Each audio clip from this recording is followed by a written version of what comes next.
अगर अभी तक आपने द वॉइस को सब्सक्राइब नहीं किया है तो प्लीज अभी subscribe. Food house special for egg and tikka biryani now available at Zedlo and Chris food और classroom hunt an educational website. Hello friends, मैं Firoz Memon, the voice channel में आप सबका स्वागत है। हम सबसे पहले आपसे माफ़ी मांगना चाहेंगे कि एक महीने तक के हमारा उड़ान शो नहीं आया था, लेकिन आज हमने किसी तरह से मैनेज किया क्योंकि बहुत सारी दुविधाएं बाधाएं आ रही थी हमें उड़ान शो के लिए। तो आज फाइनली हम यहाँ पे अपना एक अगला उड़ान शो यहाँ पे शूट कर रहे हैं और हमारे साथ में एक बहुत ही खास मेहमान है डॉक्टर उज्ज्वला भरदापुरकर मैडम। हेलो। तो मैडम, सबसे पहले आपका बहुत बहुत स्वागत है हमारे चैनल में। और मैं मैडम के बारे में थोड़ा सा इंट्रोडक्शन दे दूँ छोटा सा, कि मैडम जो है बॉर्न एंड बॉटम इचलकरंजी से है और इन्होंने अपना अंडर ग्रेजुएशन और पोस्ट ग्रेजुएशन गायनेकोलॉजिस्ट में किया था सोलापुर से। और साथ में मैडम के जो हस्बैंड है वो भी एक एनेस्थेटिक के, और साथ में मैडम के जो फादर है, जो डैडी थे, ये भी एक डॉक्टर थे। तो मतलब क्या है कि फैमिली ही पूरा इनके डॉक्टर से ही है। तो हम मैडम से बहुत सारी बातें आज करेंगे। अच्छा। तो मैडम, सबसे पहले तो हम आपसे ये जानना चाहेंगे कि किस एज में जो है आपको भी ऐसा लगा कि आपको भी डॉक्टर बनना है? क्योंकि फैमिली में हेड ऑलरेडी डॉक्टर है तो ऐसा होता ही है कि डॉक्टर के बच्चे डॉक्टर बनते हैं। तो आपको कब ऐसा लगा कि नहीं, मुझे भी डॉक्टर बनना है? एक्चुअली मैं मेरे घर में सबसे छोटी, मेरे पिताजी डॉक्टर थे। He was a very well known personality, Ichalkaranji में थी। बहुत सोशल एक्टिविटीज में उनका पार्टिसिपेशन था। वो भी इंडियन मेडिकल एसोसिएशन के स्टेट लेवल तक प्रेसिडेंट रह चुके थे। अच्छा। तो मैं जैसे बचपन से मैं उनकी सारी एक्टिविटीज देखा करती थी वो टाइम, और मेरे को पता ही नहीं चला कि ये मेरा माइंड कब हो गया कि मैंने डॉक्टर बनना है। और ये मुझे हमेशा समझता था कि मेरे पिताजी की ये मेरे बहुत इच्छा है कि मैं डॉक्टर बनूं। तो ये बैठ ही गया था दिमाग में कि मुझको डॉक्टर बनना है। अच्छा। तो मैडम ये डॉक्टर तो बनना है, लेकिन उसमें फिर जो स्पेशलिटी, जैसे कि हाँ मुझे गायनिक ही बनना है, तो ये वो एक्चुअली कैसा रहा कि बचपन में मैं सबसे छोटी थी घर पे, जाहिर है थोड़ी लाडली थी। तो मैंने स्टडीज वगैरह तो होते ही रहते थे, वो बात नहीं, लेकिन इवन एमबीबीएस मेरा होने के बाद में जब मेरा पोस्ट ग्रेजुएशन का एडमिशन का टाइम जब आ गया, वो टाइम हमारे पोस्ट ग्रेजुएशन के सीट्स थोड़े कम हो गए अनफॉर्चुनेटली। तो गायनिक बनना ये मेरा नॉट बाय विल, अच्छा चॉइस नहीं था, बट हमें बहुत कम चॉइस था और मुझे गायनिक मिल गया, दैट आई एंजॉयड। तो आप हमें ये बताइए कि जो आप स्टडीज करती थी तो दिन में कितने घंटे आप, मतलब फॉर डॉक्टरेट आप कितना पढ़ती थी? मैंने at the time of MBBS बोलेंगे तो आधा से ज्यादा टाइम तो कॉलेज में जाया करता था। सुबह 8 बजे से 5 बजे तक जाया करता था। तो रूटीन आने के बाद तुमको चॉइस ही नहीं रहता था कि घर आने के बाद तुम्हें कल का जो ट्यूटोरियल रहेगा ये रहेगा, वो तो करना ही पड़ता था, but it was not like fix. और मैं थोड़ा सा मैंने घूमने फिरने वाली, थोड़ा ज्यादा मस्ती मजाक में ट्रस्ट करने वालों में से थी। अच्छा। तो मैं बहुत सिंसियरली ऐसे घंटों बैठ के मैंने कम किया, बट जितना किया, जितना करती थी, सिंसियरली करते थे हम लोग। और हमारा ड्यूरिंग प्रैक्टिकल्स बहुत ज़्यादा स्टडीज हुआ करता था। आज भी मैं सबको वही बताती हूँ कि what you learn in ward में तुम जो प्रैक्टिकल जो करते, जो सीखते, वो ज़्यादा इंपॉर्टेंट रहता है। एक्चुअली मेरा ये पूछने का मकसद यही था, ये सवाल का, कि इससे ना मतलब जो हमारे व्यूवर्स है वो देखिए कि ना एक डॉक्टरेट, मतलब अगर किसी को अगर डॉक्टर बनना है तो कितने घंटे जो है पढ़ाई करना चाहिए। लेकिन आपके जवाब में यही आ गया कि ये एक रूटीन बन जाता है, इट्स अ पार्ट ऑफ। आप अपनी प्रोफेशनल लाइफ और फैमिली लाइफ, इसको किस तरह से मेंटेन करते हैं? About family and professional life के बारे में आप अगर बोलेंगे तो मेरे को ऐसा लगता है, मुझे ऐसा लगता है कि हर औरत ये एक कैपेसिटी रखती है, ये दो चीज कोप अप करने की उसको ये रहती है। क्योंकि सी तुम्हें करियर बाय फिजियोलॉजी जो नेचर ने एक औरत को दिया है वो औरत को ही करना पड़ता है। प्रेग्नेंट औरत को ही होना है, डिलीवरी औरत को ही होना है, बच्चा उसी को पिलाना है। तुम कितना भी बराबरी पे आ जाओ, हाँ।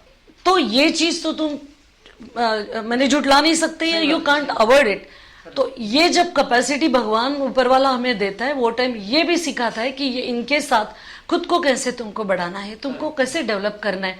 और डेफिनेटली इसके साथ घर वालों का साथ तो होता ही है, रहता ही है। बचपन से इंडिपेंडेंट होना या आगे आके कुछ करना, वो तो बचपन से सिखाया गया है, भगवान घर मेरे पिताजी से, मेरी माँ से ये सिखाया गया।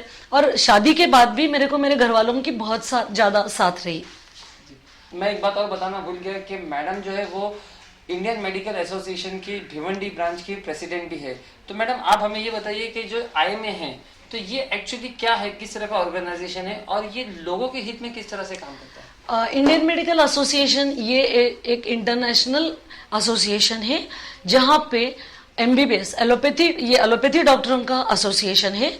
और ये association is a very strong association for our faculty, like for medical fraternity. But in this all the time जो है इंडियन मेडिकल एसोसिएशन की जो एक्टिविटीज है that is for welfare of patient, society and even for doctors. Indian medical association का oath ही ये है कि जहां पे सौरो है, दुख है, वहां पे मैं हूं। I am not god but I will try my level best to reduce the sorrow and pain of a person. ये हमारी ओथ है, हमारी ये शपथ है और हम लोग उसी को फॉलो करते हैं। और उसी के तहत भिवंडी में भी हम लोग जो भी करते हैं इंडियन मेडिकल एसोसिएशन के माध्यम से, वो हम लोग वही करते हैं कि हम हमारी तरफ से लोगों को एजुकेट करना उनके सेहत के बारे में, जहाँ भी चाहिए वहाँ, इवन पुलिस लोगों के लिए, बाकी लोगों के लिए जाके कैंप्स लेना, मेडिसिन बांटना। सेहत खाली शरीर की नहीं होती, माइंड की भी होती है। हम स्कूलों में जाके उनके हेल्थ के बारे में, एडिक्शन के बारे में, ये सब के बारे में उनको एजुकेट करने के लेक्चर्स लेते हैं, कैंप्स लेते हैं, हेल्थ कैंप लेते हैं, कैंसर डिटेक्शन कैंप लेते हैं। Whatever is possible for us हम लोग करते रहते हैं। अलॉन्ग विथ हम लोग हमारी भी डेवलपमेंट थ्रू IMA करते हैं। जैसे हमारे डॉक्टर लोगों को एडिशनल नॉलेज देना, फेलोशिप्स देना, उनके लिए कॉन्फ्रेंसेस करना, एडवांस नॉलेज मिलने के लिए जो भी करना है वो हम लोग डॉक्टर फ्रेटर्निटी के लिए भी करते हैं। तो मैडम ये जो पैंडेमिक गुजरा है तो इसमें आप लोगों ने मतलब एक इंडिविजुअल होके, मतलब जैसे कि इसमें बहुत बड़ा रोल जो है डॉक्टर का था, क्योंकि पूरा भारत समझो डॉक्टर पे ही आ गया था। तो इसमें आपने कुछ ऐसे कॉन्सिक्वेंसेस कुछ फेस किए क्या, कुछ ऐसे चैलेंजेस कुछ आपको आए? सी चैलेंजेस जो है, इधर मैं इंडिविजुअल नहीं बोलूंगी, लेकिन मेरे प्रोफेशन ने बहुत चैलेंजेस ये टाइम लिए हैं। अनफॉर्चुनेटली कुछ बैड, लेकिन फॉर्चुनेटली बहुत अच्छे ही एक्सपीरियंसेस हमको आ गए।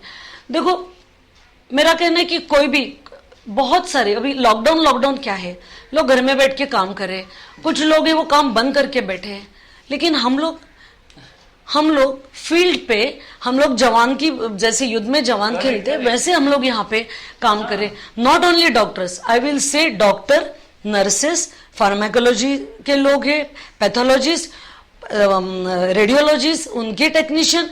कोई अगर मेरी तरफ से भूल गया तो प्लीज सॉरी, लेकिन जो भी है मेडिकल पैरामेडिकल फैटर्निटी जो है उतर के काम कर रही है। कितने लोगों ने अपनी खुद की जानें गंवाई, कितने लोगों ने अपनी मैंने पेरेंट्स गंवाए उसमें। इकोनॉमिकल लॉस देखो, गवर्नमेंट ने हमको इतने में बना रहे, you don't know the expenses. Correct.